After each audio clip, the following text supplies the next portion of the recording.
We find out what cup of coffee he's on. Oh, look at that. It's all shiny and everything going on back there. Oh, he's got the Palouse rocking. He knows what's going on. What cup of coffee are you on, sir? Hey, what's going on, John? That's cup number two, Okay. and it's hitting just right.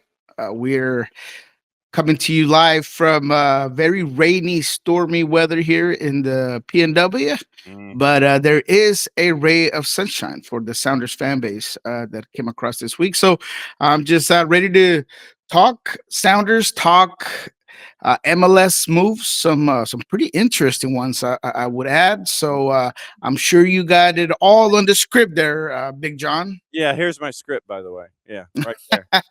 We found out that Nino bakes, and he does he bakes a lot of chocolate cakes and stuff. And so now we're following him on Instagram, and he's making us all hungry. Uh, Look at that. Nino, yeah, I cook, I don't bake. Nino the baker on the Insta, and literally it's like the first 9 entries, like 6 of them have to do with chocolate, either cake or ice cream. And I'm like, man, why you want to play that game with me? Especially this time of the day.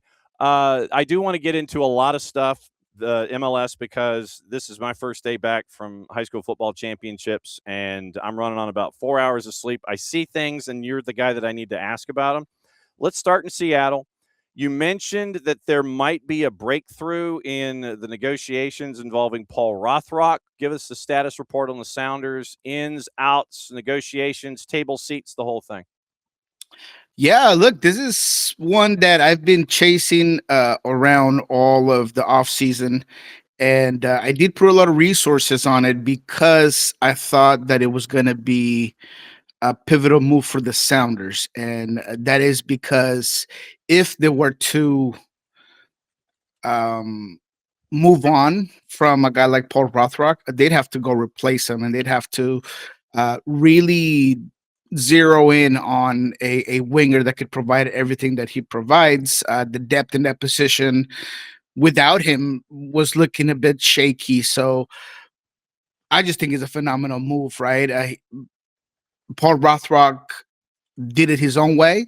I think that he tested the market the way he wanted to test it. He talked to a lot of teams. There was a lot of interest for Paul Rothrock. I think that at the end of the day, the offer that was on the table, that number that was given by the Sounders after it was all said and done, was probably pretty fair or pretty average to what he got to see out there. And at the end of the day, this is a good situation for Paul Rothrock. This is the best situation. You have a coach that trusts you, you have a fan base that loves you, you have a system that works, and you have a team that's going to be a protagonist playing for big tournaments, big cups, right? San Jose was one of the teams that was there at the end, most interested. Advanced conversations. There seemed to be a fit to the coach, to the system as well. But does San Jose really have that sort of elite level? Not really, right? I mean, they're not playing CONCACAF Cup the way the Sounders are.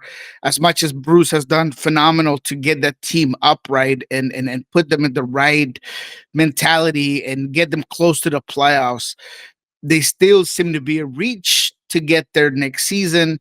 And because of that, I just think that Paul Rothrock assessed all of the potential offers and decided I want to come back to Seattle. And I think it benefits both the club and the player. I think both of them are extremely excited that this is what's going to happen. So, yes, this is actually finalized. This is getting pushed through. I had reported that a multi year contract was expected to be reached. I believe that that has happened. And we should be hearing official word, if not this week, Monday. So I'm definitely excited to tell the fans that it was 95% sure yesterday. It is all the way to 100 now. So it is without a doubt a good move for the Sounders. I know that we were looking like somewhere in the 800. I think that was the number that you and I were looking at initially. Any clue if that's the ballpark that they are in when it comes to dropping a number on Paul's contract? Any clue? No, I believe, and that's a great question, by the way, because it is important to clarify that as far as I know,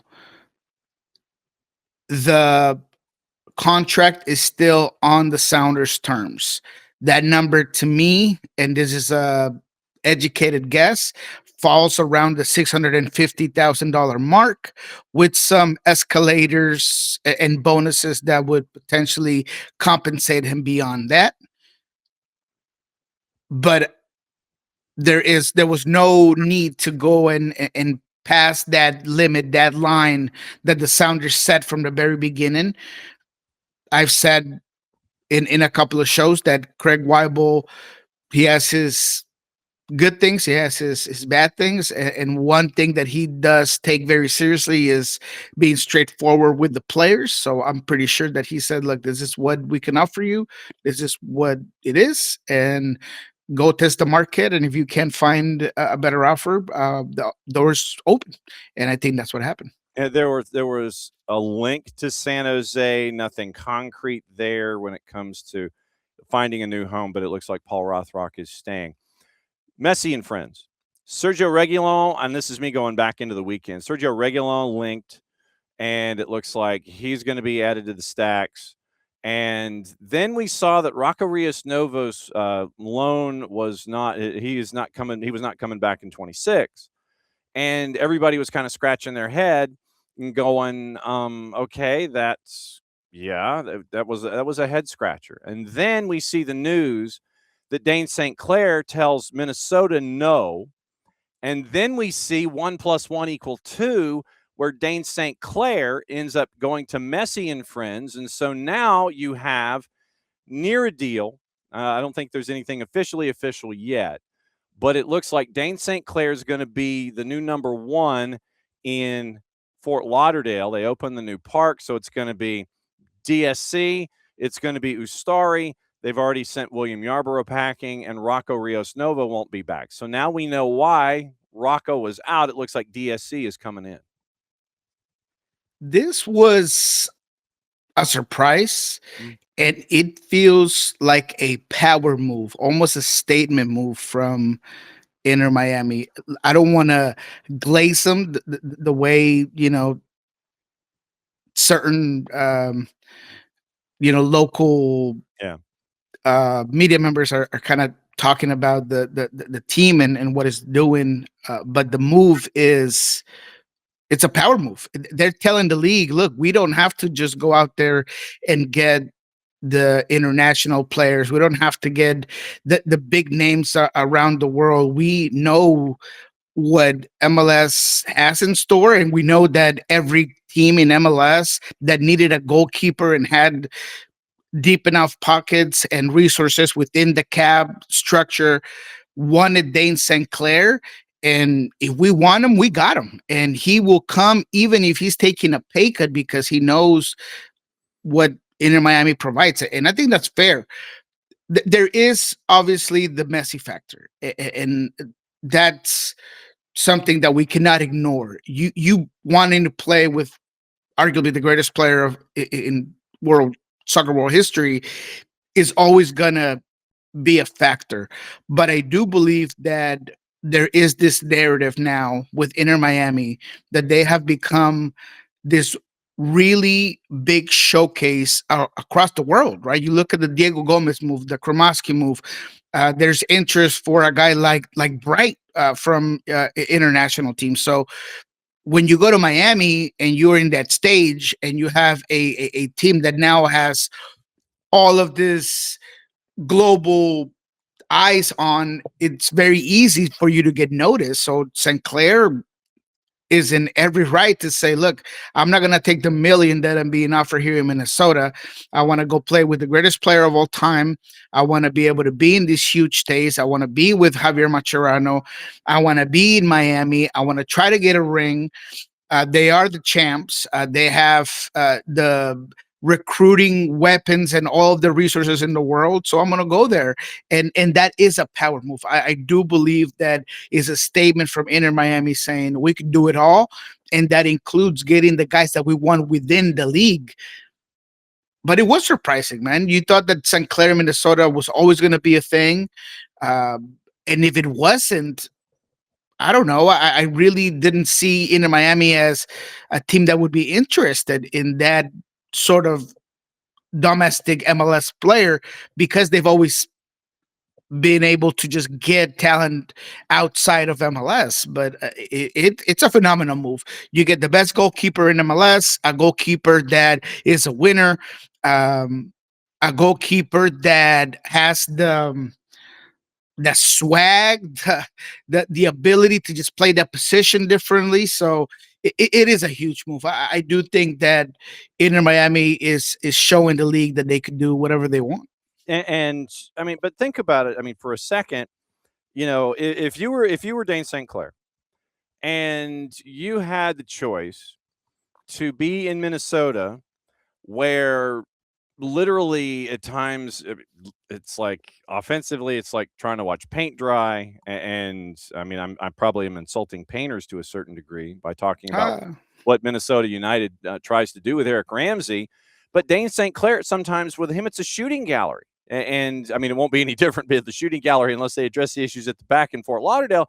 But really, what would you want to do? Would you want to be a part of the system in Minnesota where I think that there is a ceiling there, that there is a yeah. ceiling with Minnesota United, or when someone knocks on your door and sits there and goes, hey, do you want to do you want to, and you sit there and you point at Messi, you point at Luis Suarez, you sit there and you point at all the young talent, Allende and Silvetti and everybody there, and you go, well, you sit there, well, hey, you see this team photo, and the fireworks and serpentine and everything, you got that, or you've got quarter zip white t-shirt and I don't know, maybe 1-0 and an opportunity. It's like, to me, it's an easy choice if it's presented to you, if that team sits there and it's like they have that much faith in you, in your position within the league. And I think it speaks once again to what you're talking about within MLS. Players out there on a free. Dane St. Clair gets a 7-figure deal, according to Andy Greeter. And it's like 7-figure deal to stay in Minnesota. Dane St. Clair's like, nah, fam, I'm good. And then knock on the door, Dane, Dane, Dane. And it's like, by Jorge Mas. Yeah, what do you want? We want you to come down. Okay. I mean, what, you're going to say no in that kind of a situation that they had that kind of faith in you? Look, Minnesota United, Messi and friends. To me, it's a no-brainer. Yeah, no, and you have to use that if you're in Miami. Okay, first of all, it's a no-brainer for St. Clair Mhm. because of everything that you just laid out. This is another team that's going to be playing for big tournaments, big titles, right? So you want that as part of what you're looking into the future. But Miami, again, is surprising because I think Chris Henderson left a footprint of understanding how to build a roster within MLS. Mhm. And I was surprised that they were able to hold on to that footprint or that blueprint that he left out. Because getting a guy like St. Clair with his potential at that salary, man, it's a hell of a move, right? It's a hell of a move and allows you to continue to get all of this talent from Spain and be able to go out there and look for perhaps another striker. I mean, you have so many options now by clearing that sort of space and getting the guy that everyone wanted. Look, when Carlos Coronel went to Orlando, I mean, that was a great move, and I was like, "Wow, that's a move that's very interesting." They're upgrading at a lower salary. That's a great move. In St. Clair, I wasn't even acknowledging as a possibility to go anywhere other than stay in Minnesota. And the fact that they were able to do that and put that as this pillar in the back end, that is very surprising. And you have to give credit to this Inter Miami team for not just the big stars, but again, that blueprint that was left by a guy like Chris Henderson, getting guys like the Ian Frays and the Noah Allens and bringing up guys like Bright, obviously Tata part of that as well. So they have done this really, really good job at building all these other co-stellar players that are going to be around the Messis and the Luis Suarez of this team. Sounder at Heart and Pulso Sports, our buddy Nico Moreno joining us here for Thursdays with Nico. DC United actually apparently is spending some money, which is kind of a stunner. They're bringing in Ty Baribo from Philadelphia, re-signed Luis Suarez down in Fort Lauderdale. San Diego gets Lewis Morgan from Red Bulls, as a part of all of the shifting that's going on here in the offseason. This broke this morning. Whitecaps re-signed Takaoka, and that was an integral piece for them to make sure that they could keep him between the sticks. They also signed a homegrown defender, Mikhail Gerasimenkov. It's an extra syllable in there. Seattle signs Ryan Saylor. Villarreal gets transferred to Brazil. Brian Acosta goes to Nashville. So there is some rearranging of deck chairs here when it comes to all of these other transfers that have kind of been coming across the board. Has any of them stuck out to you in any way?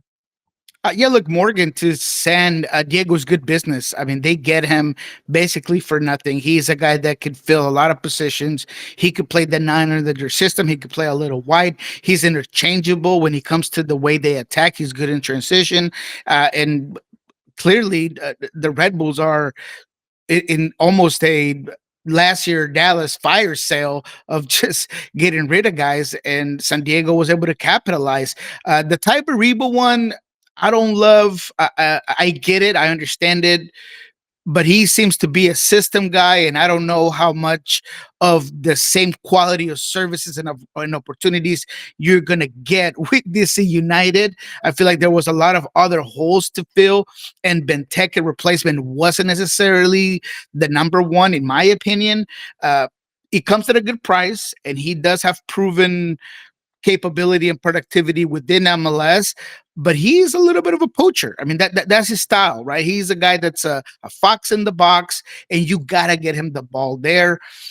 He is not as dominant or a striker that can create his own goals the way Benteke did. So there is going to be a little bit of a learning curve or a change stylistically for you to be able to give Baribo that sort of chances. As I mentioned, I really like the Cornell one to Orlando City. You get a proven guy, a guy that is a Paraguay national team, someone that clearly is coming from a good year with New York City Red Bulls. He was right behind St. Clair in my voting for goalkeeper of the year. I believe that he continues to get better. So that was a good move, replacing a guy like Pedro Galese that now is going to Deportivo Cali in Colombia.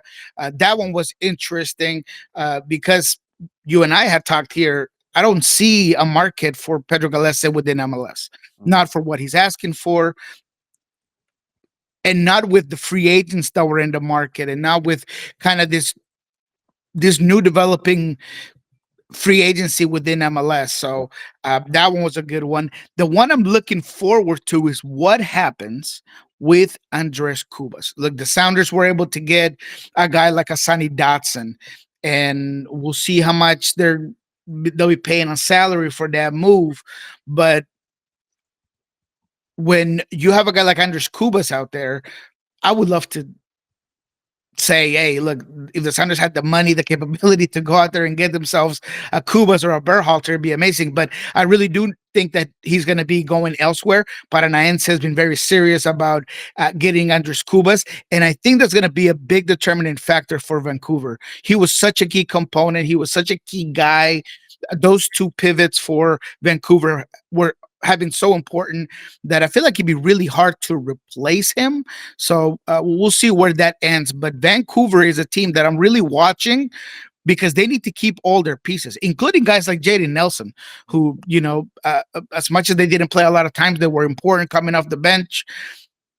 And if those guys go, then Vancouver needs to get out there and be aggressive in the market to replace those guys. So I really do think that those two players, when it comes to Berhalter and Cubas, are two guys that I have my eye on and could be a domino effect to what Vancouver needs to do in the offseason. Okay, and the Baribo was for 4,000 in league and another 600,000 in performance-based metrics. Barrial's going to Santos. Cade Cowell signs a 1-year deal with Red Bulls That's a good one. From Chivas with a 27 purchase option. And as a part of the deal, San Jose gets 50 grand. It gets some change between the sofa cushions, basically 50 grand in GAM for next year. The Morgan deal, 525 and 27 GAM, so Morgan with 525 and 27 GAM for 450,000 and 26 GAM, a conditional 650 for performance-based metrics, and a 2027 number 3. You mentioned Jonathan Bell goes to Austin for 2.5 years. June 28 includes an option for 28-29. Peter Stroud traded to Minnesota from Red Bulls. Djordjevic signs a 1-year deal. This is one, and Brenner goes to Udinese. This is one we haven't touched on yet. Jacob Glesnes to LAG from Philly with homegrown priority for Jameer Johnson for 500,000 in GAM next year, a conditional 600,000 and 27 GAM, and a sell-on fee. So Glesnes goes from LA to Philly. Jacob Glesnes, by all accounts, he didn't know that was going down. That's a smart move from the LA Galaxy. They were abysmal last season defensively. They were almost hard to watch. Garces' digression was as bad as I've ever seen a player have a bad second year within MLS. You needed a guy that was going to come in, be a leader, have a high floor and a high ceiling, someone that could affect the game both defensively and offensively in set pieces. And I think you get that with Glesnes. I think that it was a phenomenal move by the Galaxy, smart by Greg Vanney to understand that was a place of need. And I think they steal somebody from Philadelphia who now is going to be looking in the market. And I would think that they'll probably go to Red Bulls. I think Niels would be a guy that they could potentially go out there and get, but it's a big move for the Galaxy, one that was needed, necessary. And I expect a couple of other moves there on the defensive end to a team that needs to shore those gaps in that dam, because they were an open dam completely. Ooh, that was ugly at times to watch. A couple of other minor moves are being discussed. I do want to get into the idea of the divisions that might be coming up. I want to get into that in a second. Looks like Osman Bukhari might be moving to Vidjev Luj, 4+9. Yeah, that's done as far as I know. Okay, so finalizing a deal, Bukhari to Vidjev Luj in the Ekstraklasa. Basically, that means he's going to Vidjev Luj in the Polish First Division, as I try to sit there and actually name the name of the First Division. Yeah, literally. Brooklyn Reigns, the Revs finalizing a deal for Brooklyn Reigns in a trade with Dynamo, reuniting with his U20 head coach Marko Mitrovic. So that's another interesting one, and it looks like Houston's going to get 1.6 plus another 400,000 in add-ons from New England for Reigns. It's a straight-up cash deal, and then Reigns goes to the U22s for Mitrovic, so it doesn't count the same as it would as a regular roster spot.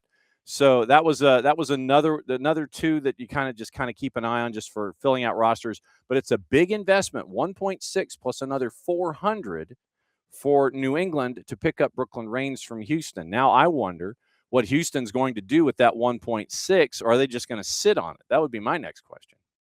No, they have a lot of interest in boosting that roster, and there are going to be more moves coming in. I know that they've talked to several players in the free agency that haven't necessarily cemented into a guy that's going to go to that team, but Houston is being very aggressive, both outbroad and within MLS, to fill up a lot of positions. So I have no doubt that they're going to be able to fill in those gaps. Houston is a team that is in a real desperate need to keep up with the rest of the Western Conference. Otherwise, they're going to end up and find themselves with the spoon. I mean, they could be one of the worst teams if they don't really put it together. There are pieces. There are interesting pieces on the offensive end, but you just don't have a collective unit. And I feel like that's where this Houston team is willing to go out there and get some TAM guys and really shore up that team. This came across yesterday in various forms. Tenorio and Bogert spearheading it over at The Athletic. I still can't call it the New York Times. The Athletic with Tenorio and Bogert. MLS's new 5-division format, likely to include a Midwest division that pulls from the Eastern Conference and the Western Conference, but it looks like it may split some of the rivalries outside of these respective divisions. And so new regular season format beginning in 27, part of the changes that are going on, including flipping the calendar and all that kind of stuff. No final decision has been made on divisions, both T and B report. Most likely proposal. San Jose would not play in the same division as LAG, LAFC, and San Diego. DC would separate from their Northeast rivals in New York and Philadelphia. San Jose would instead play in a division with Cascadia, as well as RSL in Colorado. The Southern California teams would be in a division with the three Texas teams. DC United gets grouped with teams in the Southeast, which really makes no sense for the sake of rivalry. And the Northeastern teams get grouped with Toronto and Montreal. That I get. So here's how the divisions would allegedly look: Portland, Seattle, Vancouver, San Jose, RSL, Colorado. LAG, LAFC, San Diego, Austin, Houston, Dallas. Chicago, Minnesota, St. Louis City, Sporting, Cincinnati, and Crew. CF Montreal, Toronto, the Revs, the Red Bulls, NYCFC, and Philadelphia. DC, Nashville, Atlanta, Charlotte, Messi and friends, and the Purple team. The league has discussed other potential groupings, including one that would keep the four California teams together and group Cascadia with Texas, which makes even less sense. The league, however, once again putting heavy consideration into equitable travel for divisions where possible. You play division opponents twice, one home and one away. Play every other league opponent once, rotating whether that matchup is home or on the road. Discussions remain ongoing as to whether the league debuts the divisional format in the summer 27 when they flip the calendar to go summer to spring, or whether they use that new division structure in the sprint season. They got to come up with a better name for that. That's going to run from February through May ahead of the calendar change. What do you think about this one? It was always going to be tricky, and it was always going to prioritize primetime games and money, viewership, right? You want to try to keep those classicos, those rivalries alive, and I think they're doing a decent job by keeping those. But they were always going to affect teams like San Jose, that they were always going to be the stepchild that was going to be kicked out of that grouping, because you do want to keep it regional, but you want to keep it at a certain level, and that's why they end up being kicked out of that group of all the California teams. So these regional sort of groups, I think they're going to continue to be worked on as time goes along. There's going to be this is the way we're going to set it up, and there's going to be problems, and there's going to be some sort of adjustments that are going to come to, in my opinion, the way it happens across sports in the United States that have those regional in conferences and all those situations. We know that's coming up, but I like it. I for what it's worth, for what it is,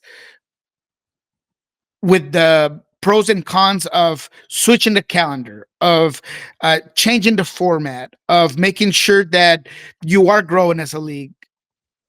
It does feel a little bit, I hate to use the word, but like American, right? With the divisions, but it's the only way that you could really do it and continue to get this league to, with as many teams as they have, make sure that all teams play each other, make sure that you keep some of those rivalries. So there are more pros than cons with all of the flipped and all of the changes that are happening. So I like it. And the reporting, obviously coming from Tom and Paul, might as well just be set in stone. So I really do think that that's the way it's going to look. But I have no doubt that at some point there's going to be some adjustments and moves if things don't work. The word of the day will be tweak. We will not twerk, but tweak. That'll be the word of the day. What is going on at Pulso Sports and Sounder at Heart, my friend? Oh, yes, of course. Go ahead and check us under our heart. We have a ton of new shows and podcasts because of the moves that have happened here in Seattle. We have one specific for Hassani Dotson coming to Seattle with Jeff Reuter, formerly of The Athletic. That's a really, really good one. I was a little bit skeptical about the move, and not skeptical to the point where I don't like it. I just wasn't awed by the acquisition, but he makes some really good points and was able to poke some holes in some of my concerns about Hassani Dotson. He's someone that has followed the team, followed the player. So that's a really interesting one. We're going to have another one today about this Paul Rothrock news. We haven't been able to get on it. We were on Lovin's Coaches last night with the immediate reactions, but we're going to have some really good new information about Hassani Dotson and about Paul Rothrock in today's episode with Jeremiah O'Shan. So check out the Sound Our Heart podcast network. Check out the YouTube page for Sound Our Heart. You're going to find a lot of that. And then on Pulso Sports, we're not going to fall behind. We're going to get a couple of new interviews. And of course, we're going to do the rerun of this show. We were unable to do it last week because the guy that runs the page is too busy doing other stuff. But now we're going to make sure that we get this one on the books and ready for everybody to check it out. All right, so next week, obviously a week from today, Santa's bringing things into your stocking. So Wednesday or Friday, which would work better for you in the 10:30, 7:30? Wednesday, for sure, Wednesday. Well, then there we go. Christmas Eve day. That means it's going to be Wednesdays with Nico. I'm writing this down. So that means that Nico is at 10:30 on Wednesday, the 24th, Christmas Eve day. So then that way you get to race away and you get to pack everything and you get to make sure that everything fits in the well-packaged Christmas wrapping paper, as always. Enjoy the last weekend of shopping before Christmas. I know that I will be doing a lot in front of the computer because Amazon will be my friend. Love you very much, and we will catch up with you Christmas Eve day and find out what's going on with you out there in the Pacific Northwest. I'll be here, man. Thank you very much, man. SDH family, love y'all. Okay, be good. We will see you on Wednesday. There goes the second cup of coffee. And it's always great to catch up with Nico because, yeah, I mean, like I said, I was in a black hole for like a week. And literally, it's like once the show ended on Friday, it was conference calls and making sure that everything was locked in and wrapped up for everything going on in high school.